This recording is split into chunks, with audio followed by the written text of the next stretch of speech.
اور اس کی آس میں جیتی مرتی رہی، دن رات اس کا انتظار کرتی تھی، صرف مجھ سے ذکر کرتی کیونکہ میں کسی سے آپی کی باتیں نہیں کہتی تھی۔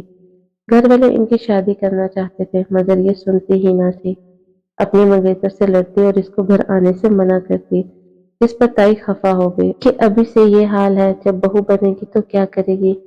تائی اب طرح طرح کی باتیں بنانے لگی، گاؤں والے بھی بدزن تھے، یہی وجہ ہے کہ لوگ ان کو اچھا نہیں سمجھتے اور ان سے صحیح طرح سے بات نہیں کرتے۔ وہ آپ ہی کو آوارہ لڑکی کہتے ہیں اور اپنی بیٹیوں کو ان سے ملنے سے روکتے ہیں۔ میں نے نازو سے وعدہ کیا کہ میں اسے سمجھاؤں گی۔ 3 روز بعد میری ملاقات ختیجہ سے ہو گئی۔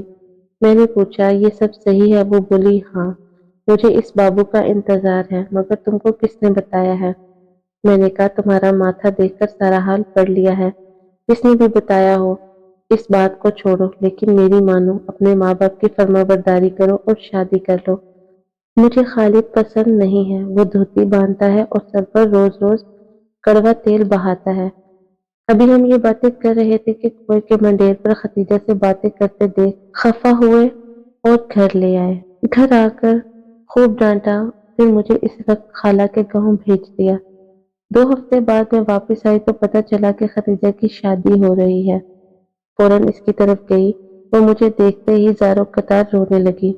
پوچھا کیا ہوا ہے؟ کہنے لگی سائرہ، تمہارے جانے کے بعد وہ افسر بابو آیا تھا، ابا کے ڈر سے میں ڈاک بنگلے کی طرف نہیں جا سکی۔ گھر والے میری شادی کر رہے ہیں مگر وہ خالد کو دھوکہ نہیں دینا چاہتی کیونکہ میرا دل اس افسر بابو کے ساتھ ہے۔ خالد سے کیسے پیار کر سکوں گی؟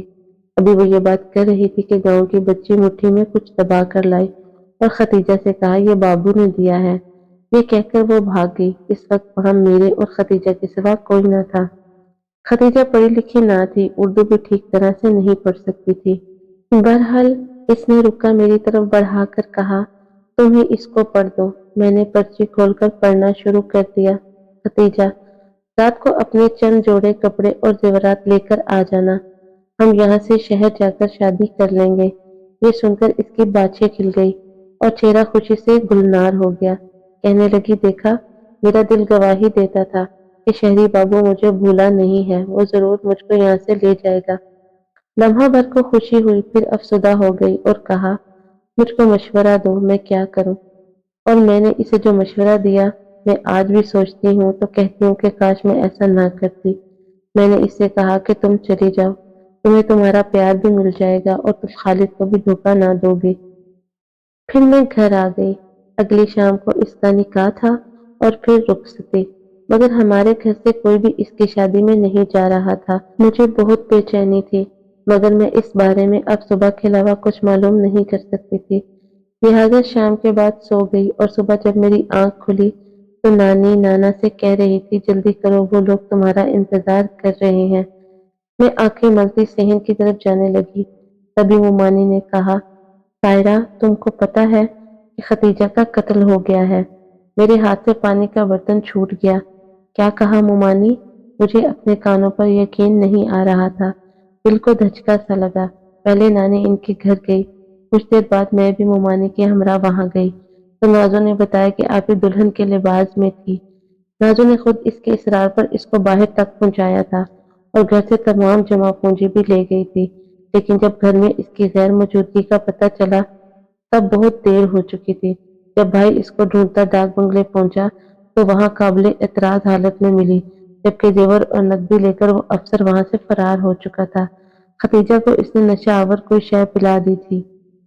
جمال بہن کو اس حال میں دیکھ کر غیرت سے آگ کا شعلہ بن گیا اور اس نے فوراً اپنی بہن کو قتل کر دیا اور خود تھانے میں پیش ہو گیا۔ ماں تو بہن بھی نہ کر پا رہی تھی، وہ اوٹ پٹانگ باتیں کر رہی تھی، لگتا تھا پاگل ہو گئی ہے۔ باپ بیچارہ سکتے میں آ گیا۔ اب مجھ کو اپنی ناسمجھی اور عقابت نا اندیشی پر بڑا غصہ آیا۔ میں نے ہی ختیجہ کو مشورہ دیا تھا کہ وہاں چلی جائے، مجھے کیا معلوم تھا کہ محبت کا یہ روپ بھی ہوتا ہے۔ میں 9ویں کی طالبہ تھی، لوگوں کو سمجھانا اور زندگی کا تجربہ مجھے چھو کر بھی نہ گزرا تھا۔ بار بار ختیجہ کا معصوم چہرہ نگاہوں میں آتا تو آنکھوں سے آنسو ٹپکنے لگتے۔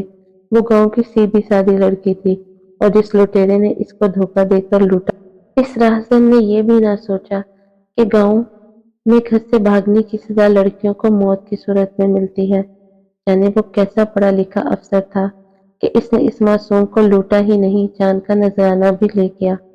وہ خود تو آرام سے روپوش ہو گیا اور گاؤں والے بھی اس کی افسری کی وجہ سے اس کا کچھ نہیں بگاڑ سکتے، لیکن ختیجہ کے ساتھ ساتھ اس کے بھائی کو جیل کی آئینی سلاخوں کے پیچھے چکی پیسنا پڑی اور اس کے ماں باپ بیٹی کی دردناک موت پر خون کے آنسو رونے پر مجبور ہو گئے۔